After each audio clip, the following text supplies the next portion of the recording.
On est vraiment heureux de vous donner rendez-vous tous les samedis pour les soirées Free Worship Unité. Alors, passez le mot, on vous attend.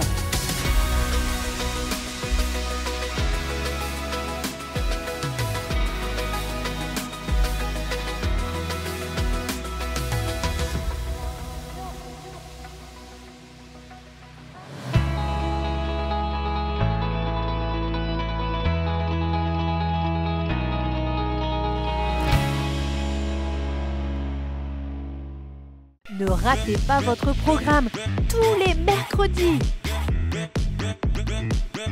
Alors, rejoignez-nous tous les mercredis à 10 h sur la chaîne YouTube MLK. À mercredi!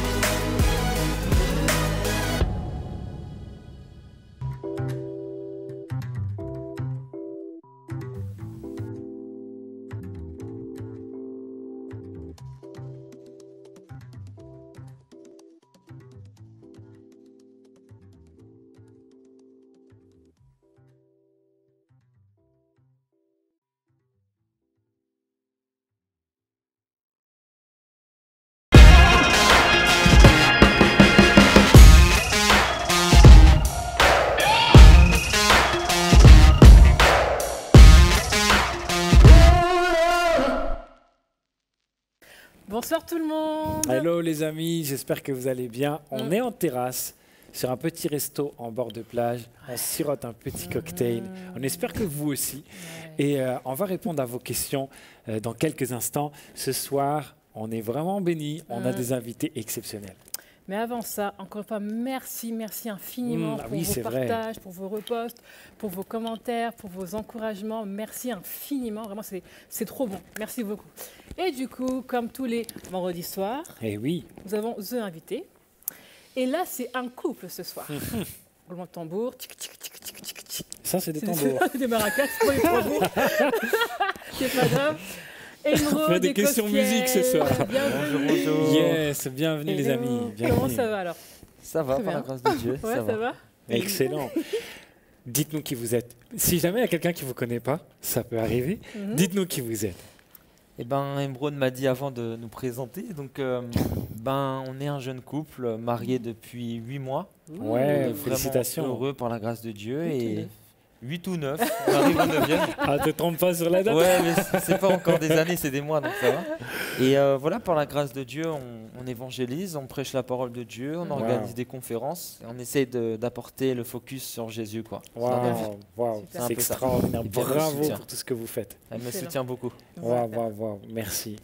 C'est excellent, on est vraiment honorés de vous avoir. Et je ne sais pas si vous êtes prêts, mais on a pour vous des questions là. C'est pas nous, c'est vous, c'est les gens là. Là, c'est quelque chose. Allez, c'est parti. Première rubrique.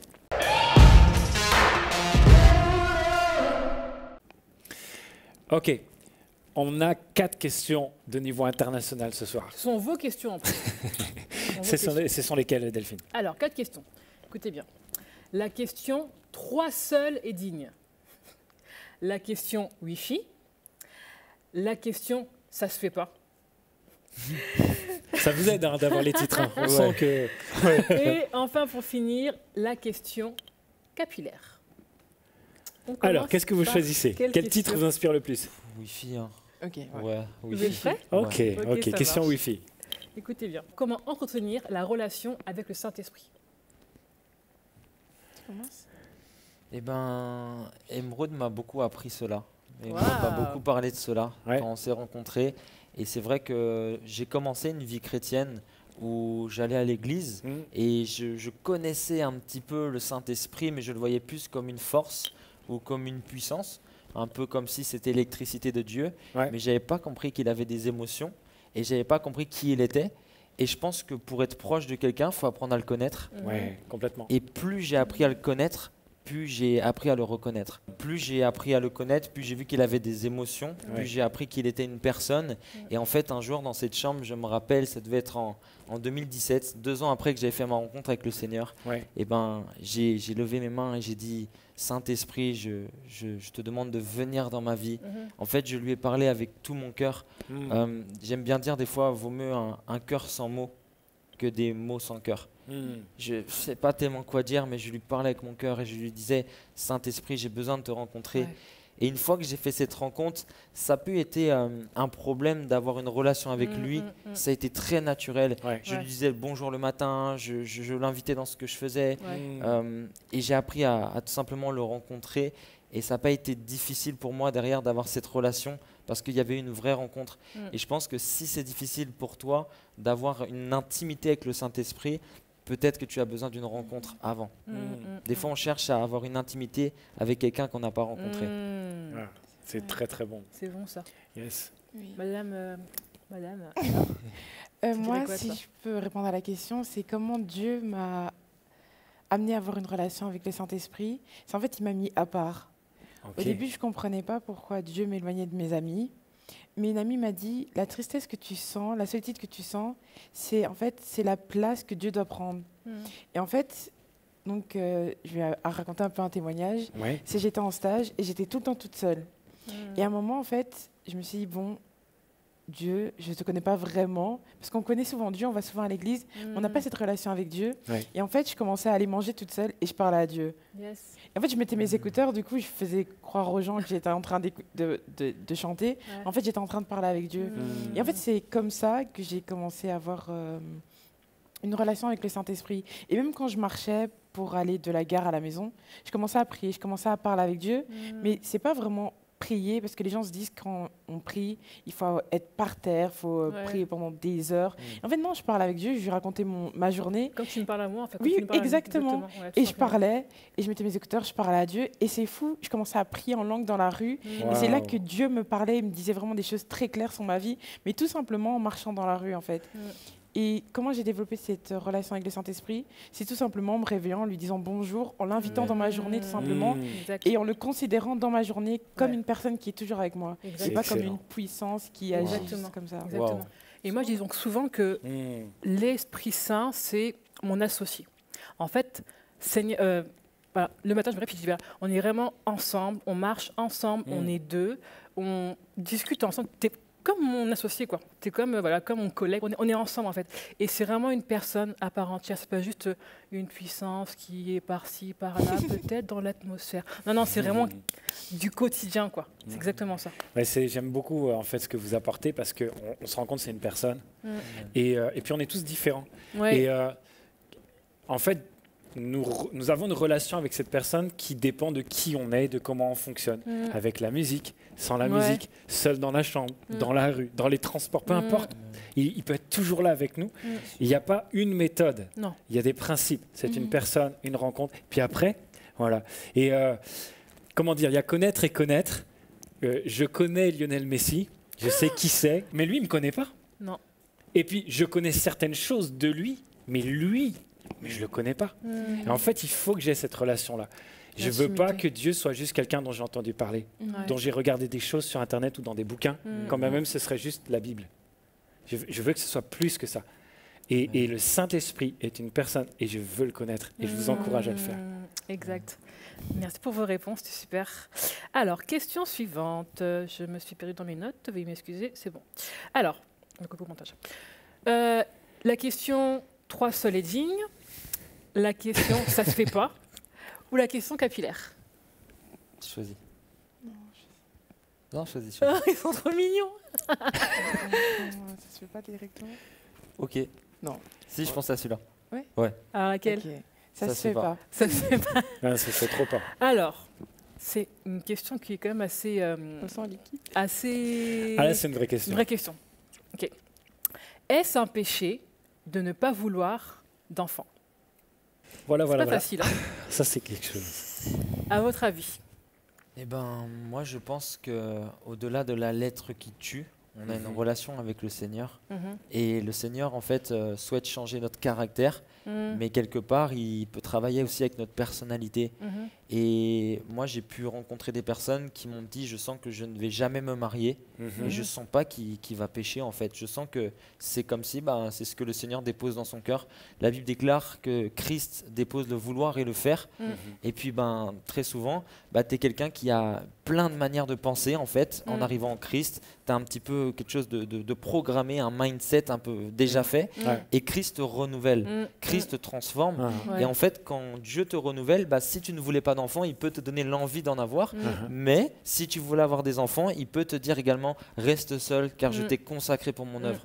Donc l'important, c'est pas de se dire je dois ou je dois pas, mais c'est de tout soumettre à Dieu. Parce que la Bible dit dans 1 Corinthiens 10, 31, que vous mangez, que vous buviez, quoi que vous fassiez, faites tout pour la gloire de Dieu. Et ça veut dire que tous tes projets, remets-lui dans ses mains. Que ce soit pour investir, que ce soit pour acheter une maison, que ce soit pour avoir un enfant. En fait, tu pèches à partir du moment où tu ne demandes pas à Dieu. Parce que l'orgueil se révèle à chaque décision que tu prends sans avoir prié avant, préalablement. Donc c'est un peu ça ma réponse. Moi j'aime bien ta réponse. Je trouve qu'elle est vraiment complète en fait, ta réponse. C'est tout à fait, tout à fait. Je suis vraiment, c'est super, j'aime beaucoup sa réponse. Souvent le bug il vient du fait que dans la Genèse, Dieu il dit soyez féconds, multipliez-vous. Et nous on dit c'est un ordre. Bah oui, mais du coup ceux qui sont célibataires, ceux qui sont stériles, c'est des pécheurs alors. Et ils aimeraient bien peut-être ne pas l'être. Et en fait, là on a un bug clair. Si on comprend ça juste comme un ordre, sachant que là, on va parler très technique et concret, mais à chaque fois qu'on fait l'amour, on n'a pas forcément un enfant après. Donc, comme ce n'est pas une technique qui est infaillible, il y a aussi une décision de Dieu. C'est Dieu qui s'est adressé à l'être humain en général, avec cette mission-là de peupler, de dominer la terre. Mais ce n'est pas une mission personnelle obligatoire. Je ne le comprends pas, en tout cas moi, comme une mission personnelle obligatoire, parce que par rapport à l'ensemble du reste de ce que tu as dit, et puis de certaines situations où les gens ne peuvent pas en avoir, je ne considère pas ça comme un péché en fait. C'est très bon. C'est vraiment du coup complémentaire vos réponses, c'est super. Ok, question suivante. C'est pour toi. Il reste du coup la question capillaire. Oui, ça c'est pour toi. Et la question 3 seuls et dignes. Capillaire. Oui. Capillaire. Ok, question capillaire. Alors, c'est pour toi apparemment, redécoute ça. Est-ce que la femme peut avoir des cheveux courts? Est-ce que l'homme peut avoir des cheveux longs? À votre avis? Personnellement, je pense que l'homme peut avoir des cheveux longs. Parce que dans la Bible, il y a plusieurs exemples où on voyait que l'homme avait des cheveux longs. Et je pense que ça ne pose pas réellement problème. Maintenant, la femme qui a des cheveux courts, il y a des femmes, leurs cheveux ne poussent pas. Du coup, aussi parler de ça, si tu es d'une certaine couleur de peau, des fois, il y a des difficultés. Donc, on en revient. Ben oui, parce que personnellement, je connais plein de personnes, leurs cheveux ne poussent pas du tout. Du coup, on ne va pas dire que c'est interdit d'avoir les cheveux courts si tes cheveux ne poussent tout simplement pas, en fait. Du coup, moi, je ne pense pas que ce soit un réel problème. Parce qu'on a pu rencontrer des personnes, des femmes en fait, qui étaient chauves. Et moi, ça me choquait durant un temps. Je disais, mais pourquoi elle a fait ça? Et en fait, elle m'expliquait que des fois, quand tu as des difficultés de pouce, il faut mieux raser pour que ça repousse mieux. Du coup, l'homme, il juge beaucoup à ce qu'il voit, mais Dieu regarde au cœur. Tout à fait. Heureusement, parce que sinon, moi, je pense que je serais... tu es banni. Je serais banni à vie. Voilà. Mais puis, il n'y a pas forcément... de longueur précise en fait sur les hommes ou sur les femmes. Je veux dire, est-ce que c'est que la Bible qu'il faut avoir 13 cm, 20 cm? Non, c'est pas. Et c'est encore une fois, je pense, que c'est une question d'équilibre, de cœur avec Dieu, de comment tu te sens avec Dieu. Moi, par exemple, j'ai coupé mes cheveux parce que j'en avais marre. En fait, je voulais passer à autre chose. Et puis voilà, c'est comme ça. Il n'y a pas vraiment de limite par rapport à ça. Il y a un texte qui d'ailleurs fait souvent débat. C'est celui dans 1 Corinthiens où il dit je ne permets pas à la femme d'avoir les cheveux courts et à l'homme d'avoir les cheveux longs. La question c'est, et moi? Parce que moi là ils sont courts, mais là est-ce que c'est long? J'ai quand même une petite longueur, etc. J'ai juste une question. Jésus, il avait les cheveux courts, il avait les cheveux longs? Jean-Baptiste, il avait les cheveux courts et les cheveux longs. Ah ouais, mais là, ils avaient les cheveux longs, mais c'était pas pareil, ça voulait dire autre chose, c'était un vœu de Nazira. Donc en fait, Dieu n'a pas de problème avec la taille du cheveu, c'est avec ce que ça veut dire. Et dans le contexte, de Corinthe. À Corinthe, puisque c'est le seul endroit où il parle de ça. Ouais. Les femmes avec les cheveux courts, c'était les femmes qui avaient été soit coupables d'adultère, soit des femmes prostituées. Ben, elles avaient besoin de Jésus. Bien sûr. Hein, là, on est à peu près d'accord. Évidemment, si elles viennent à l'église dans la partie réservée aux femmes, puisqu'au départ, ce n'était pas mélangé, c'était les femmes d'un côté, les hommes de l'autre, tu as tous les autres femmes qui devraient se réjouir que quelqu'un vienne à Jésus. Sont en train de regarder en disant est-ce qu'elle, potentiellement, elle a trompé, elle a essayé de détourner mon mari, etc. Elle va avoir du mal à s'intégrer dans la famille de Dieu. Là. Pareil par rapport aux hommes, ça voulait dire c'était les esclaves sexuels et ceux qui étaient efféminés. C'était ça le problème. C'était culturel par rapport à Corinthe. Ouais. Et il est très intelligent, il est très inspiré de Dieu, l'apôtre Paul, lorsqu'il dit ça à Corinthe. Il dit, les femmes, elles ont un voile naturel, Dieu leur a donné ça. Il dit, si elles ont déjà un voile naturel, les cheveux, pourquoi ils vont rajouter un voile par-dessus? Il dit, pour que tout le monde soit à égalité et que personne soit discriminé, on met un voile. Et du coup, c'est la question du voile qui revient. Pareil par rapport aux cheveux. Si c'était une question de taille de cheveux qui nous donnait l'accès au ciel, ça serait déjà marqué clairement dans la Bible. Et deuxièmement, Jésus aurait les cheveux un petit peu plus courts. Et puis...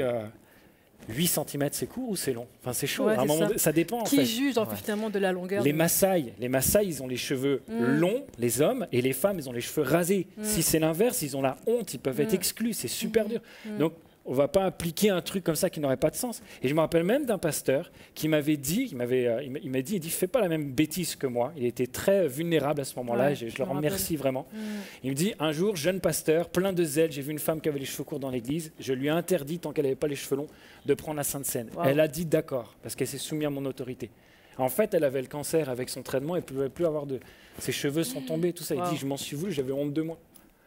Et du coup, comme tu dis, comprenons pourquoi ça a été fait, plutôt que d'appliquer quelque chose qui n'a aucun sens et qui peut même mettre un obstacle entre les gens et Dieu, puisque Dieu regarde au cœur. Au cœur. Exact. Merci beaucoup pour vos réponses. Et enfin, la dernière question. Là, vous n'avez pas le choix. Vous avez essayé de l'éviter depuis tout à l'heure, mais là, c'est fichu. La question 3 seul et digne. Alors, la Trinité est-elle biblique? Alors, pour moi, la Trinité est biblique parce que, tout simplement, on peut le voir quand Ésaïe voit le Seigneur lui apparaître dans Ésaïe 6. Au verset 8, il y a quelque chose de très fort où Dieu dit « Qui enverrai-je? Qui marchera pour nous ?» Et ça m'a interpellé parce que très souvent, même quand j'ai commencé à enseigner, je disais « Qui marchera pour moi ?» En fait, je traduisais le verset, est-ce que nous, il me dérangeait? Parce que Dieu est un. Je ne comprenais pas pourquoi nous, qui marchera pour nous? Mais non, Dieu est un. Absolument. Et j'ai compris qu'en fait, Dieu voulait souligner derrière que il y avait Jésus, le Saint-Esprit et le Père. Pour moi, c'était une preuve, c'est l'interprétation que j'en ai eue, c'est que Dieu, malgré qu'il soit en 3 dimensions, il n'est qu'un. Et c'est ça qu'il faut comprendre, c'est que comme Émeraude, il y a son corps, son âme et son esprit. Son esprit n'est pas son âme n'est pas son corps n'est pas son esprit. Mais en tout cas, son corps c'est Émeraude, son âme c'est Émeraude, son esprit c'est Émeraude. Dieu le Père est Dieu, Dieu le Fils est Dieu, Dieu le Saint-Esprit est Dieu. Mais le Saint-Esprit n'est pas Jésus, Jésus n'est pas le Père. Et c'est ça l'explication en fait. Après, par des versets, c'est toujours un peu compliqué, mais c'est comme ça que je l'ai compris. Tout à fait. Il est excellent cet exemple-là. C'est aussi ce qui m'a aidé à comprendre comment on était fait à l'image de Dieu. On est 3 personnes distinctes. Mais pourtant, c'est nous, c'est moi. Je dis c'est nous. Dans Genèse, c'est pareil. Quand Dieu dit faisons l'homme à notre image. Ouais, c'est vrai ça. À l'image de quoi? De Dieu et des anges? Non, on n'est pas à l'image des anges. Non. Oui. C'est Elohim, donc Dieu au pluriel. Donc voilà, c'est très intéressant. On voit également que le Saint-Esprit n'est pas qu'une puissance, mais qu'il est Dieu, et que Jésus est non seulement le Fils de Dieu, mais qu'il est Dieu. Ça, c'est une émission qu'on a faite il n'y a pas longtemps. Et il y a une dernière chose que je voulais dire juste par rapport à ça, c'est que nous, notre corps, généralement, on essaie de le soumettre à notre esprit. Et il y a une hiérarchie, on donne des ordres à notre corps. Mais des fois, notre corps, il a des réflexes, et des penchants, des pulsions naturelles, etc. Donc en fait, il y a tout un travail entre les différentes personnes que nous sommes, de collaboration les uns avec les autres. Et Jésus, il dit, rien de ce que je fais, je le fais sans l'accord du Père. Je dis ce que le Père me dit de dire, je fais ce que le Père me dit de faire. Il y a aussi cette hiérarchie quelque part entre les 3. Ça peut sembler très compliqué, mais finalement, nous, on fonctionne également aussi comme ça. Alors c'est une image imparfaite, mais je pense que ça peut nous aider en tout cas à comprendre. Yes. Merci pour vos réponses, c'était vraiment super. Ok les amis, le défi, c'est pas nous qui allons le faire. Pour une fois, hein. On est un peu heureux pour ne rien vous cacher. Et en fait, Cospial Emeraude, ça fait 9 mois maintenant que vous êtes mariés. Les gens ont des grandes idées sur ce que c'est le mariage. Ouais. Ça vous dit de faire un jeu de vérification de vraiment comment ça se passe? Ouais, ça va. Ça va. Ok, excellent. Eh ben, c'est parti, on y va tout de suite. Alors, je vous explique le concept. Je vais poser des questions, et Delphine aussi. Et à chacune des questions, si vous vous sentez concerné, vous levez la main. Si vous sentez que c'est l'autre qui est concerné, vous faites ça. Vous l'accusez. Personne, ça reste entre nous, évidemment. Hein. Donc c'est un petit peu un jeu qu'on a des fois dans les mariages. Delphine, c'est quoi la première question? Alors, première question, qui sort les poubelles? Un table de mec. Ouais, question suivante. Qui a décidé ça là? Qui fait le mieux à manger? Ça? Ok, j'ai une question bis. Qui mange le mieux? C'est pas tout le temps la même tête. On va pas me trahir si je dis non. Je le cache avec. Eh bien, nous changeons tout de suite. Confession intime. Ensuite, qui fait la vaisselle? Nous deux, on va dire. Ouais. Tous les deux. On va serrer la main pour. On va voir. Dans 2 ans, on fait la même. On va voir si ça a changé. Ouais. Mais c'est plus elle. Ouais. Ok. Qui a toujours le dernier mot? Sylvain, il assume. Alors, niveau réconciliation, qui fait le premier pas? C'est nous deux. Hein. Ouais, mais quand même. Parfois c'est lui, parfois c'est moi. Elle est mignonne. C'est moitié-moitié, quoi. Oui. Ouais. Elle a un câlin magique. Ça c'est mignon. Ça pique quand même, cette question elle est chaude. La question après, c'est qui est le ou la plus drôle? Qui fait rire l'autre? Quoi? Ah bah si, voilà, vous n'êtes pas d'accord. Si. T'es trop drôle. Et moi, tu contextes, je suis plus drôle que lui. Ces blagues, elles sont pas marrantes. Non. Quoi? C'est nul. Elle danse bien, mais l'humour, c'est moi. Ouais. Chacun son domaine. C'est ça. Et pour finir, qui est le plus romantique? Ou la plus romantique? Même lui. Toi, quand même. Oui. C'est toi. J'ai une dernière question quand même. Ah, vas-y. Qui a fait le premier pas? Ouais, si. Là, ça, c'est bien ça. Les gars, prenez de la graine. Mon exemple. Lève les jambes aussi. Je lève tout. Yes. Merci beaucoup les amis. Merci d'avoir participé à ce défi. À la maison, ceux qui peuvent commencer déjà ce soir à s'embrouiller, à tester, etc. Testez le jeu, vous allez voir, ça va faire du bien. Je sais pas. S'il y a un problème, vous envoyez un message sur l'Instagram Jeune Adulte. Donc ma question est la suivante, on s'est concerté, on a parlé et on s'est posé la question, est-il interdit pour un pasteur, pour un responsable, mais plus pour un pasteur, de rouler dans une voiture luxueuse? C'est-à-dire que quand le pasteur arrive, on se dit waouh. Je ne parle pas d'une Peugeot 508, je parle vraiment de quelque chose de très bien. Est-ce avec que c'est une interdit? escorte et des drapeaux. Mais non. Non, là ça fait diplomate, mais au moins vraiment une très très belle voiture. Est-ce que c'est interdit? Ok. Vas-y ma chérie, je sens que c'est ton domaine, les voitures. Tout à fait. Moi, franchement, pour moi, il n'y a aucune interdiction. Si c'est son kiff au pasteur d'avoir des belles voitures, faut le laisser. Pour moi, il n'y a pas de problème. Après, encore une fois, dans l'équilibre, dans la mesure. Non, mais là, la question, c'est est-ce que le luxe, c'est équilibré? J'en sais rien, je suis pas dans le luxe, moi. Donc, Ok, t'as réponse à la question. Je sais pas quoi vous dire. Mais franchement, une belle voiture, c'est quoi déjà pour commencer? Et moi, si dans ma tête, j'ai une voiture en tête que j'aimerais bien avoir, ça me choque pas, hein, franchement. Non, puisque c'est toi qui l'as. En plus, elle est géniale, la voiture. Non, Ah bon, il y en a une en plus? Non, mais on verra après. Non, mais je trouve que c'est pas... Ça dépend, en fait. Ça dépend. Et puis, franchement, si le pasteur a the voiture et que son église, genre, en termes d'offrande, de dîmes, il galère, je sais pas, c'est mon avis. Après, peut-être que le pasteur peut aussi avoir sa société, son business, tout ça. voilà. En fait, je sais pas trop, ça dépend en fait du contexte. C'est pas facile comme question. C'est pas facile. J'ai cherché la plus difficile. Merci beaucoup.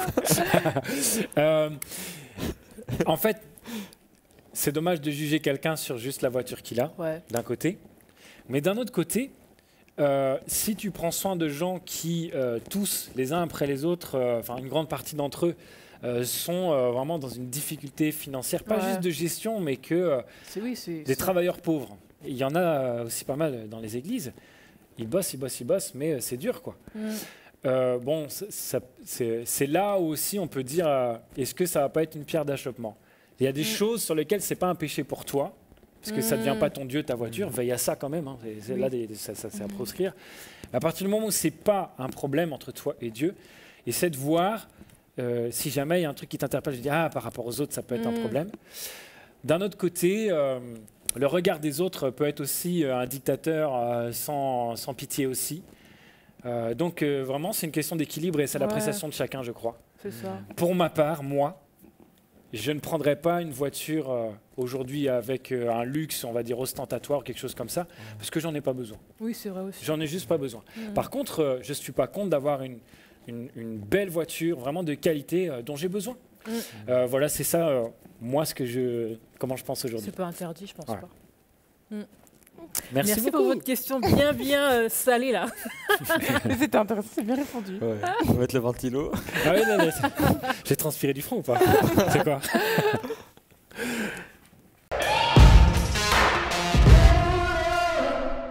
Les amis, on arrive déjà à la fin de l'émission, mais on se quitte avec d'abord un challenge qu'on veut vous poser. On a parlé tout à l'heure d'entretenir la relation avec le Saint-Esprit.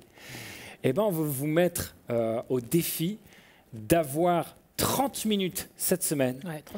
30 minutes où vous n'êtes pas en train d'inonder le ciel avec toutes vos paroles. Seigneur, fais ceci, fais cela. Non, juste 30 minutes avec Dieu. Au lieu de parler à Dieu, vous allez l'écouter. Saint-Esprit, parle-moi. Bon, vous pouvez mettre un petit peu de louange douce, mais pas un truc qui vous fait chanter et qui occupe votre esprit. Juste peut-être une atmosphère du ciel, là, c'est tout. Mais une demi-heure avec Dieu. Et vous envoyez vos expériences sur l'Instagram. En tout cas, merci infiniment, Emeraude. Vous êtes trop mignons. Merci beaucoup, Ciel, pour ce temps d'échange. C'était vraiment super sympa. Prenez bien soin de vous. Et nous, on vous dit, partagez, repostez, likez, parlez, commentez. Pouce bleu sur YouTube, bref, tout ce que vous voulez par rapport à l'émission. Prenez bien soin de vous. Des gros bisous. Au revoir. À la semaine prochaine. Salut, ciao.